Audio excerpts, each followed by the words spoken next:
Salah satu syarat saya supaya bisa menikah dengan sosok seorang pangeran yang sosoknya seperti naga, harus bisa mengambil baju sakral dari sebuah kerajaan yang sama sekali saya tidak tahu letak keberadaan baju ini. Saya pergi ke suatu tempat, ke sana kemari, akhirnya saya menemukan, sehingga saya sampai menikah sampai detik ini dan dikasih mas kawin dari seorang pangeran. Saya disuruh mandi ke mata air malam Jumat, kata kakek itu. Sarepna kata. Rasanya ingin mencabik-cabik itu ke suami karena dia dituntut oleh saya gitu. Ayo kita menikah, segera kita menikah. Jadi saya merakayangan terus tuh rasa ingin marah, rasanya gimana gitu, nggak karuan. Berarti sampai sekarang Teteh sama suami masing-masing mempunyai 2 jiwa ya? Iya. Wow.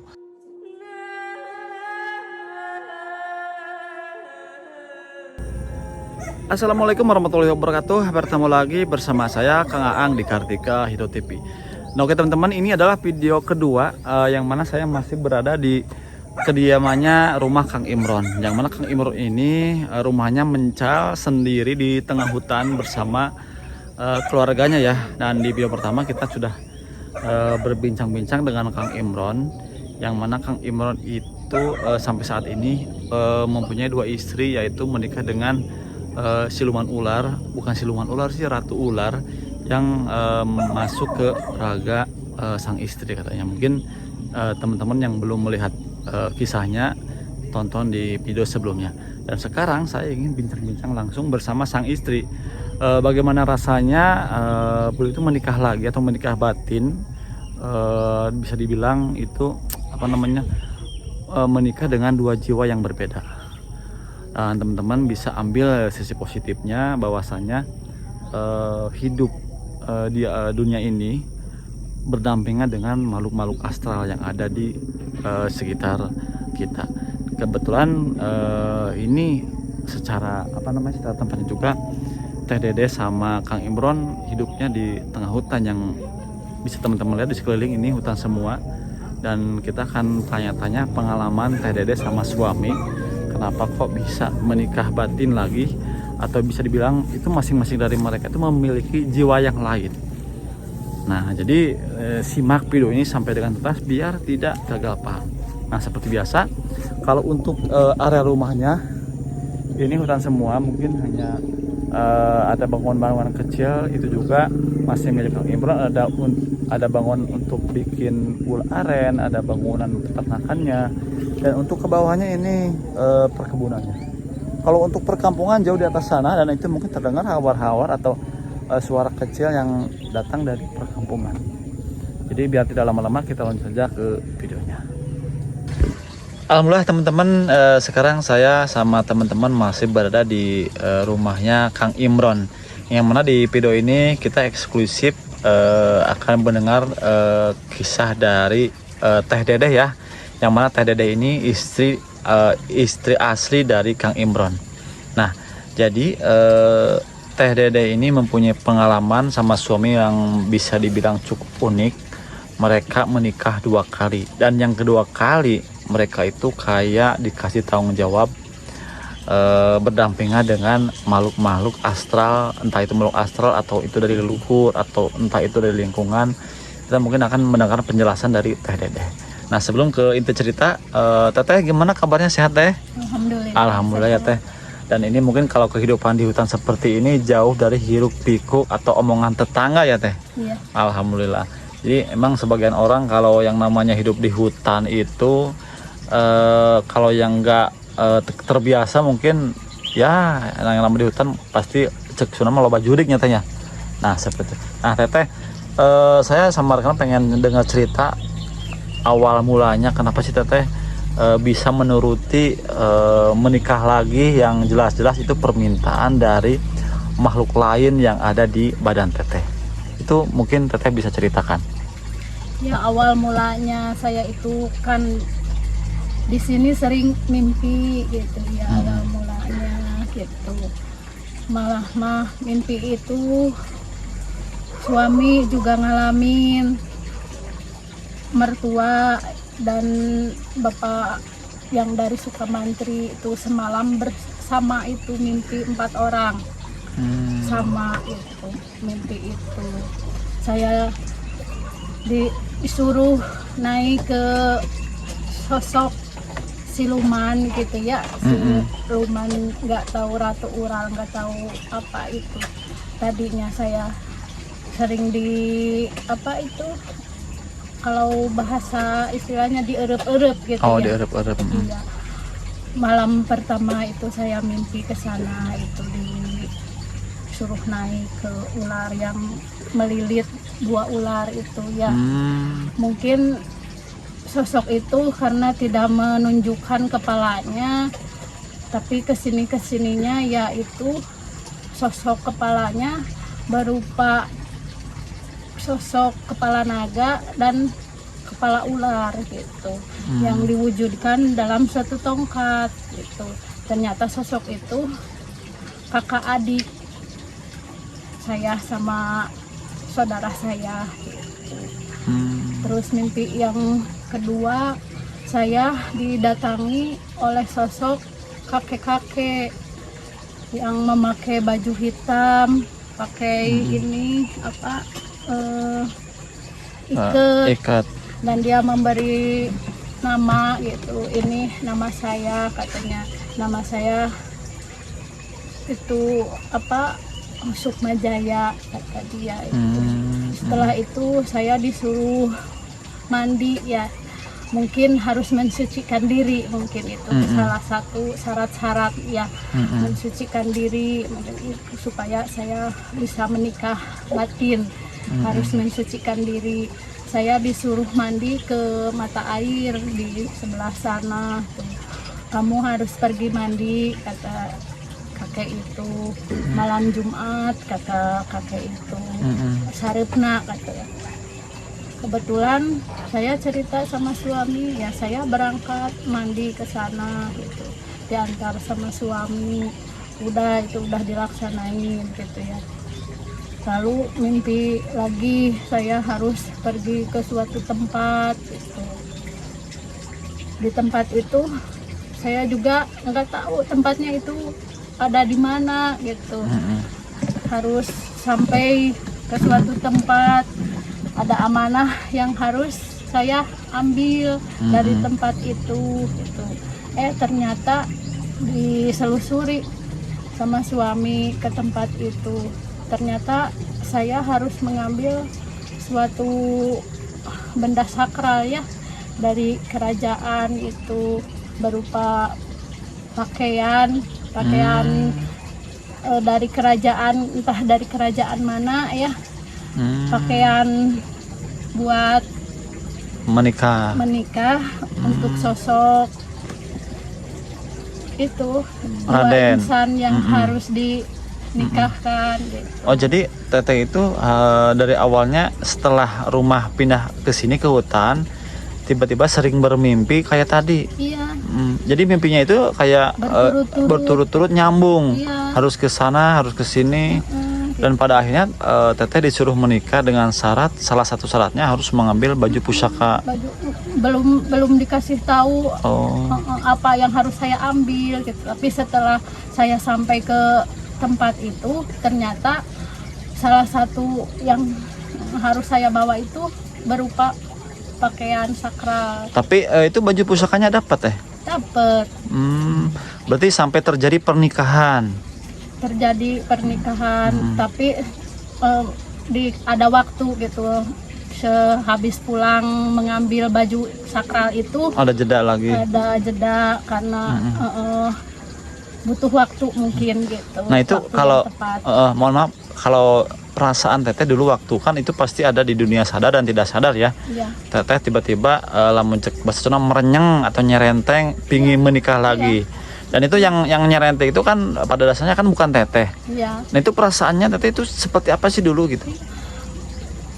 Nggak karuan itu, inginnya marah-marah terus, ingin kalau mau diturutin rasanya ingin mencabik-cabik itu ke suami karena dia dituntut oleh saya gitu, ayo kita menikah, segera kita menikah. Dia malah seolah mengabaikan, nggak peduli gitu ya. Jadi saya merakayangan terus tuh rasa ingin marah, rasanya gimana gitu, nggak karuan. Berarti mohon maaf sekali, pada saat sebelum terjadi pernikahan yang kedua mungkin tidur juga jarang ya, tidur bareng juga jarang. Iya. Karena rasanya benci gitu. Ya, nggak karuan rasanya itu gitu. Jadi setelah mendapatkan baju pusaka yang diamalkan lewat mimpi, menikah, dan alhamdulillah sampai sekarang sembuh berarti. Alhamdulillah sekarang sudah lebih baik gitu ya. Lebih baik, lebih tenang, lebih nyaman, lebih ikhlas, lebih ridho gitu. Karena suami dulu menuntut sama saya, kalau kamu sosok kamu kan alam nyata udah jadi istri sah saya.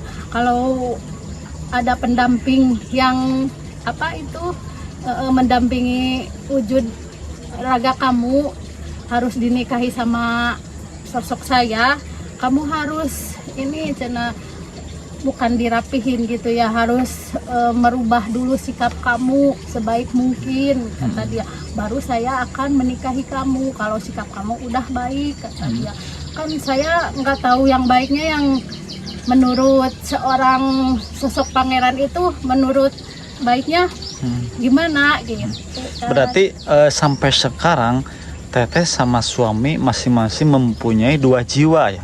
Iya. Wow.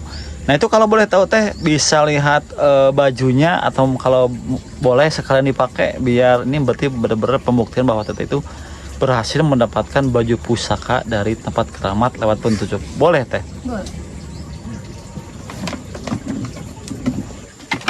Nah wow, ini sangat luar biasa ya. Setelah memakai gaun pernikahan, berarti gaun ini yang dulu dipakai menikah dengan Raden Brawijaya.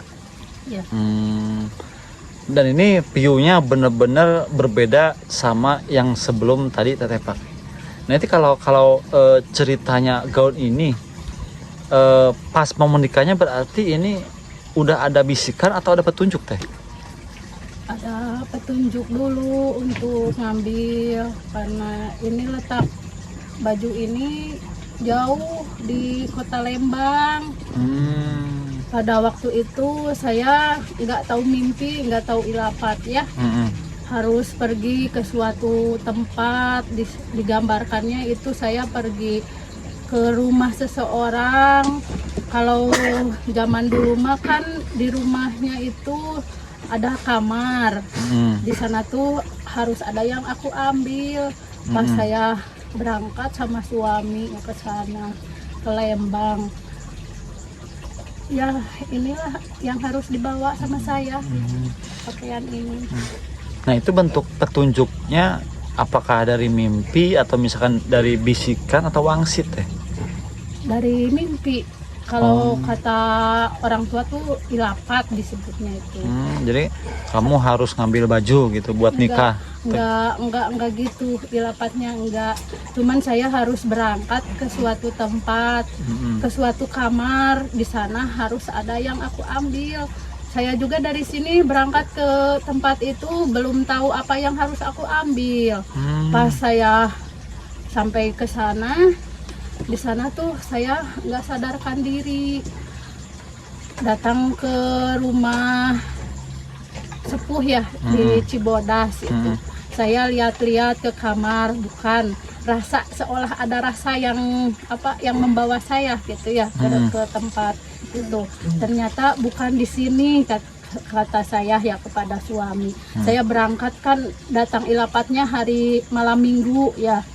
Pas bicara ke suami, saya mah mimpi harus berangkat ke rumah seseorang, dari di sana itu harus ada yang diambil, kata saya. Tapi nggak tahu apa. Di sana tuh seperti nampan ditutupin kerudung merah, kata saya.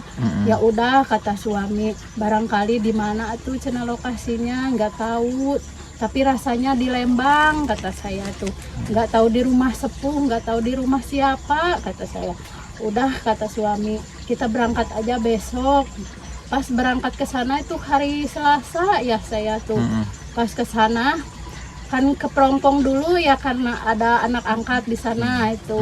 Pas dia kebetulan sepuh itu lagi sakit serangan jantung yang di Cibodas itu.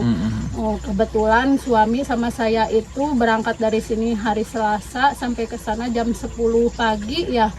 Suami menunggu dulu anak angkat, kita bareng-bareng katanya bapak nanti kalau udah malam kan kebetulan anak itu jualan nasi goreng.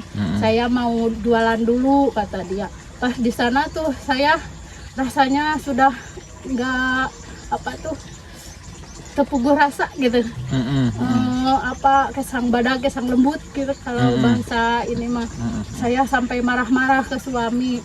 Kamu ini tujuan utamanya kemana kata saya, kok malah ditunda-tunda waktunya gitu. Pas kebetulan di sana masih gitu ya jualan si anak itu. Udah aja pak, bapak berangkat aja duluan kata anak itu. Sampai ke sana tuh jam 11 malam. Kan tadinya nggak dari sini pakai angkot dia ke sana. Dari sana ke Cibodas pakai motor kan nggak punya SIM. Kata si bapak teh di jalannya ada polisi, nanti cina tunggu dulu sampai nggak ada polisi. Pas ke sana jam 11 malam ya haula berdua itu sama suami saya pergi pakai motor ya anak yang dari itu nasi goreng itu ya jualan nasi goreng. Saya berangkat. Pas ke sana tuh saya lihat-lihat ke kamar sepuh gitu. Saya juga di sana udah nggak sadarkan diri tuh, malah meluk ke sepuh gitu kan. Kebetulan dia lagi sakit gitu. Pas di sana saya hampir 3 malam. Tapi di sana nggak menemukan petunjuk apa-apa gitu. Pas ke suami, saya mau pulang. Kalau kamu mau di sini, saya anterin saja sendiri. Pas dari sana ya hari Sabtu tuh pagi-pagi, yuk atuh kita pulang pagi-pagi ke sana.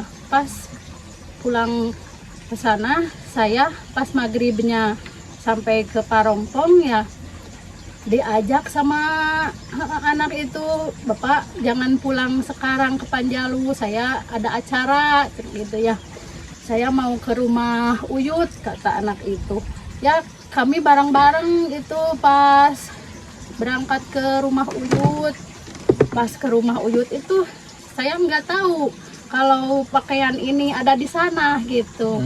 Pas orang-orang udah pada pulang, saya mah dari pas sampai ke sana tuh rasanya nyaman seperti di rumah sendiri gitu. Malah saya ketiduran di sana ya. Kalau suami kan mungkin tahu langsung respon dia. Udah kata bapak, kita nginap saja di sini, biarkan orang Adani kan ya namanya itu pulang sama abah yang dari Sukajadi ya, mereka mau pulang gitu. Saya mah nginap sama suami. Pas bangun tidur tuh saya pingin ke air. Pas ini kan untuk jalan ke air, di sini ada ya itu kamar. Saya masuk ke kamar itu ya, pandangan dan rasa fokus ke baju ini gitu. Pas kebetulan waktu itu cuma ada Uyut gitu. Kebetulan suami lagi istirahat karena dia mungkin udah lelah ya di rumah itu anak yang jualan nasi goreng. Saya itu kerasukan ya gitu, nanti harus panggil dulu suami kata Uyut itu, tunggu dulu sebentar. Pas suami datang ke rumah Uyut, saya udah nggak sadarkan diri gitu kan. Itu ambil baju yang ada di kamar gitu kan. Kata Uyut tuh, kata saya udah nggak sadarkan diri kan. Kebetulan di sana itu seperti bumi alit ya, jadi segala macam bentuk pusaka. pakaian, pusaka, manik-manik itu di sana banyak gitu. Pas saya tertuju ke pakaian ini. Kebetulan kan ini disimpannya di belakang pintu ya, tertuju ke sini. Pas kata saya sambil nggak sadarkan diri, ambil tuh yang ada di belakang pintu, kata saya. Ini kan punya saya, kata saya. Ya diambilin sama suami itu ya. Ini iya, satu lagi itu pakaiannya yang warna hitam ya, kebetulan yang punya suami ya, jadi kan mungkin khodamnya ini suami istri mungkin gitu. Makanya kata Uyut, ya coba cina cari lagi apa yang masih kurang, kata dia. Pas kebetulan itu yang anehnya lagi ya, istrinya Uyut lagi masak di dapur gitu. Saya kan ya di ruangan tamu gitu. Saya nyuruh ngambil lagi ke suami itu, ambil satu lagi, di dalam ada satu pusaka, kata saya itu ya. Suami ngambil lagi tongkat ya. Jadi wujud tongkat itu, tongkatnya satu tapi sosoknya dua gitu, kepala naga sama kepala ular. Pas si istri Uyut lagi masak, dia ngemarahin saya sampai ya berantem gitu. Kata istri Uyut, itu jangan diambil, itu punya saya, punya kamu mah ini udah. Iya, kata saya juga, ini enggak akan diambil, ini punya kamu. Tapi saya ini suami sama Uyut itu mereka ada kejanggalan mungkin ya, karena kami dari Panjalu, istri Uyut kan dari Lembang gitu, apa ini hubungannya gitu. Ternyata di alam apa ya, gaib gitu, saya dan istri Uyut itu saudara gitu, jadi kakak adik gitu. Pas udah saya selesai ngambil pakaian ini dan punya suami dibawa gitu, pulanglah saya ke sini gitu. Sehabisnya pulang dari sana kan tidak tahu ini baju siapa kan gitu ya. Dari sana tuh saya sering berontak ke suami minta dikawinin ya, sampai ke sana tuh kan saya bulan Hafid ya, sampai saya tuh 3 bulan merakayangan pingin dinikahin. Kata suami, nanti kalau sudah waktunya kita pasti ada yang nikahin gitu. Pas kebetulan ya bulan apa itu, Muharram. Ya kami nikah gitu. Nah teh, itu kan awalnya kan teteh dapat petunjuk ya atau wangsit untuk pergi ke Lembang ya. Hanya untuk hanya untuk mengambil pakaian kejayaan seperti ini ya. Nah itu Uyut yang teteh ceritakan itu apakah sebelumnya tahu, apakah nggak tahu? Uyut enggak, kalau dia mungkin udah tahu. Kan maksudnya di petunjuknya kamu harus datang ke tempat ini, apakah udah ada hubungan saudara kah dari sebelumnya, apakah pergi ke Lembang belum tahu arah dan tujuan? Belum, karena pas saya ngambil baju ini sama baju suami, dia juga bilang ya silakan saya kalau mau diambil, saya cuman keamanahan, kata dia. Tapi dulunya cina orang-orang bilang itu saya sering kalau ada orang yang punya indera keenam, cina saya pakai itu cina baju yang dipakai suami gitu.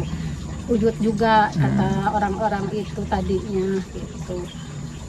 Nggak tahu dari mana cina ini asal baju, tadinya jauh banget. Ada yang nitipin mungkin ya. Tapi cina kebetulan ada ini juga cina dari sana, dari Panjalu. Berarti teteh sama suami benar-benar nekat, hanya bermodalkan petunjuk dari mimpi suruh ambil baju ke Lembang, dan di Lembangnya juga belum tahu harus kemana.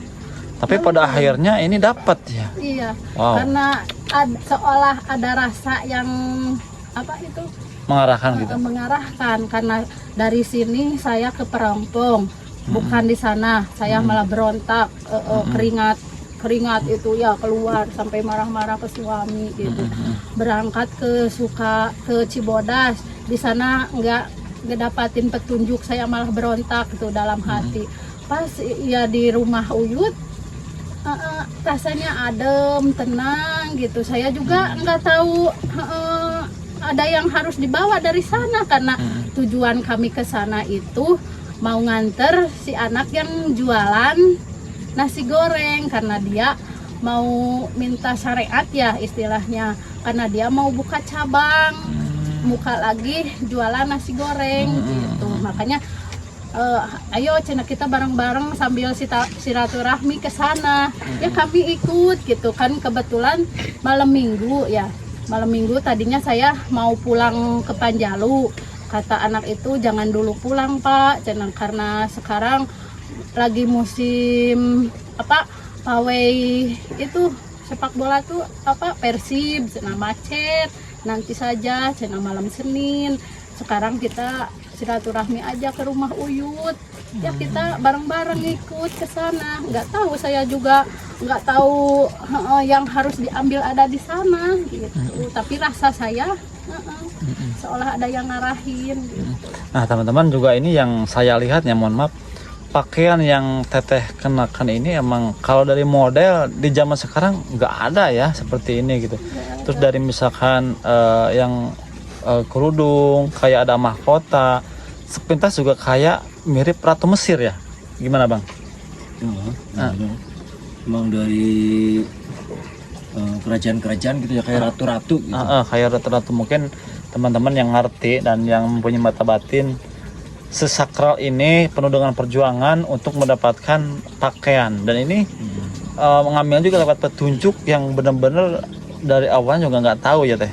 Ya tahu sama sekali. Dan memang kalau kita bahas dan kita lihat ini tidak masuk akal, tidak masuk di akal ya. Pasti yang komen nganggapnya komennya nggak benar semua pasti. Cuman kalau yang teteh pengalaman teteh mah ya seperti itu kenyataan. Dan memang benar kita hidup di dunia itu berdampingan dengan makhluk gaib. Dan ini nyata terjadi pada teteh. Nah jadi pada intinya gini ya teh, saya yang di luar nalar seperti ini hanya untuk mendapatkan pakaian ini sampai nekat meluangkan waktu nyari ke Lembang yang benar-benar di sana tidak tahu harus nunjuk kemana, hanya berbekal petunjuk ada yang mengarahkan. Nah itu setelah mendapatkan pakaian ini dan pada akhirnya dinikahkan, itu gimana perasaannya? Ya sebelum dinikahkan saya suka berontak gitu kan, tapi setelah nikah rasanya tenang gitu, adem. Tapi ya banyak hikmah lah yang saya dapat gitu setelah kami nikah. Ya nikah batin, namanya nikah batin ya. Jadi kesininya banyak anak, terutama anak yatim ya, anak yatim piatu gitu. Mereka sering saya peluk, malah mereka nangis ke saya, ini sosok ibu saya, ini pengganti ibu saya. Mereka bilang gitu, ya kesini kalian semua anak-anak ibu, kata saya. Itu hikmahnya ke sana ya. Bahkan ada sampai sekarang tuh anak yang dari Caringin Bandung, dia kan tadinya sakit itu, depresi ya, karena mungkin kehilangan sosok seorang ibu, sosok seorang ayah gitu. Bahkan dia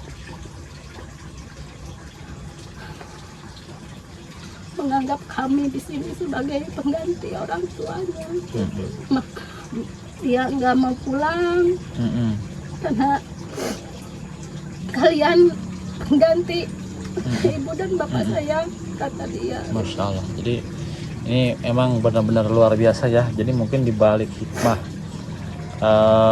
teteh dari awalnya menjadi seorang Nyimas Manikmayang dan suami menjadi Raden Brawijaya, ini bisa jadi bentuk pengabdian juga, bahwa teteh Ica sama suami harus mengurus anak-anak yang sakit, yang kehilangan orang tuanya. Jadi teteh ini jadi ibu bagi orang-orang, bagi mereka yang membutuhkan sosok ibu. Bahkan yang masih ada orang tua wujud mereka masih hidup juga, karena mungkin rasa batin mereka tidak sedekat rasanya gitu terhadap rasa batinnya itu nggak nyambung sama wujud ibunya yang nyata gitu, malah dia rasa deket gitu sama sosok ini, kata dia, ini pengganti ibu batin saya, mereka bilang gitu.